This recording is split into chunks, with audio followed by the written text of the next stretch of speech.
Wisdom speaks. Faith. Faith is confidence in what we hope for and assurance about what we do not see. This is what the ancients were commended for.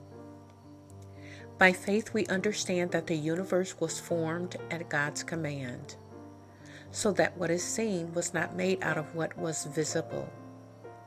In other words, faith is the title deed to you believing God for all things desired. That means whatever your mind, heart, and spirit apprehends as so will be. God is absolute in His love for His children and covets the promises of God for our future. Standing on the promises of God requires faith in Him and allows for faith to grow limitlessly when we see Him for who He is, God, and God all by Himself. His assurance that we can rest in Him, have peace in Him, and mercy in a time of need through Him. The substance or assurance, faith, in God shows the confidence in God's trustworthiness and unfailing nature. When we trust our faith, we trust God. This allows us to see past our hardships, struggles, strongholds, fears, and doubts. Faith, as the substance of things hoped for, activates believers to live boldly, dream loudly, and pray unwaveringly. Love for God being the center of it all allows our faith in the substance of God to be compassionate and steadfast in His ability to carry out any desire of our heart. For God is everything. Faith in action, Hebrews 11. Now faith is confidence in what we hope for and assurance about what we do not see. This is what the ancients were commended for. By faith, we understand that the universe was formed at God's command, so that what is seen was not made out of what was visible. By faith, Abel brought God a better offering than Cain did. By faith, he was commended as righteous when God spoke well of his offerings. And by faith, Abel still speaks, even though he is dead. By faith, Enoch was taken from this life, so that he did not experience death. He could not be found because God had taken him away. For before he was taken, he was commended as one who pleased God. And without faith, it is impossible to please God, because anyone who comes to Him must believe that He exists and that He rewards those who earnestly seek Him. By faith, Noah, when warned about things not yet seen, in holy fear built an ark to save his family. By his faith, he condemned the world and became heir of the righteousness that is in keeping with faith. By faith, Abraham, when called to go to a place he would later receive as his inheritance, obeyed and went, even though he did not know where he was going.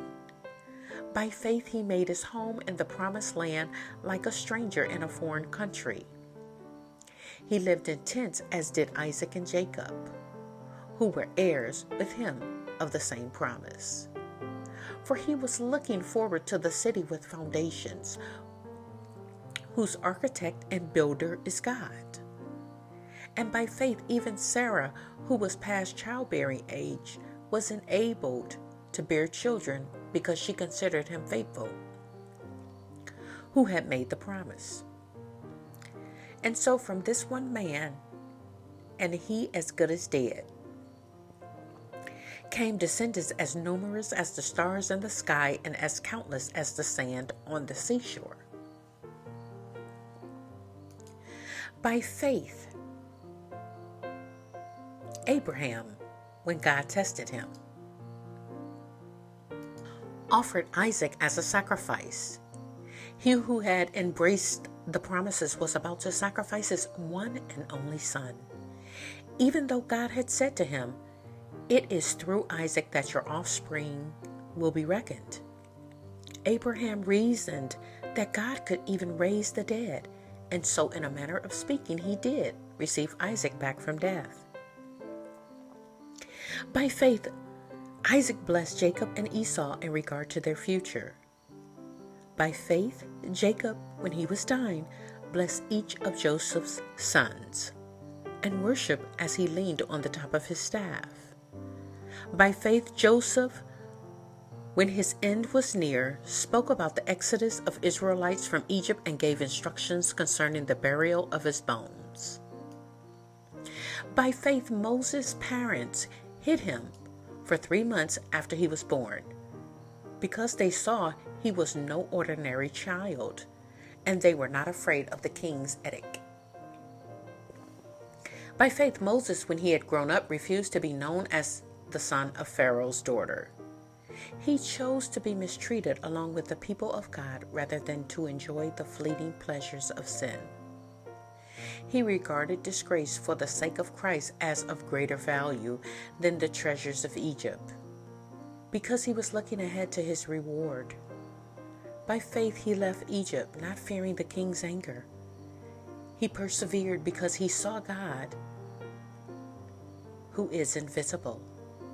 By faith, he kept the Passover and the application of blood, so that the destroyer of the firstborn would not touch the firstborn of Israel.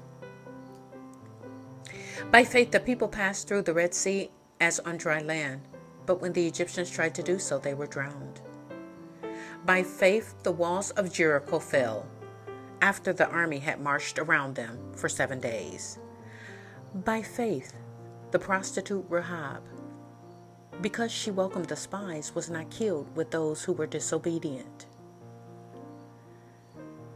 And what more shall I say? I do not have time to tell about Gideon, Barak, Samson, and Japheth, about David and Samuel and the prophets, 33 who through faith conquered kingdoms, administered justice, and gained what was promised, who shut the mouths of lions, quenched the fury of flames, and escaped the edge of the sword, whose weakness was turned to strength, and who became powerful in battle and routed foreign armies. Women received back their dead, raised to life again. There were others who were tortured, refusing to be released so that they might gain an even better resurrection. Some faced jeers and flogging, and even chains and imprisonment. They were put to death by stoning. They were sawed in two. They were killed by the sword. They went about in sheepskins and goatskins, destitute, persecuted, and mistreated. The world was not worthy of them. They wandered in deserts and mountains, living in caves and in holes in the ground. These were all commended for their faith, yet none of them received what had been promised, since God had planned something better for us, so that only together with us would they be made perfect. Faith. Wisdom speaks.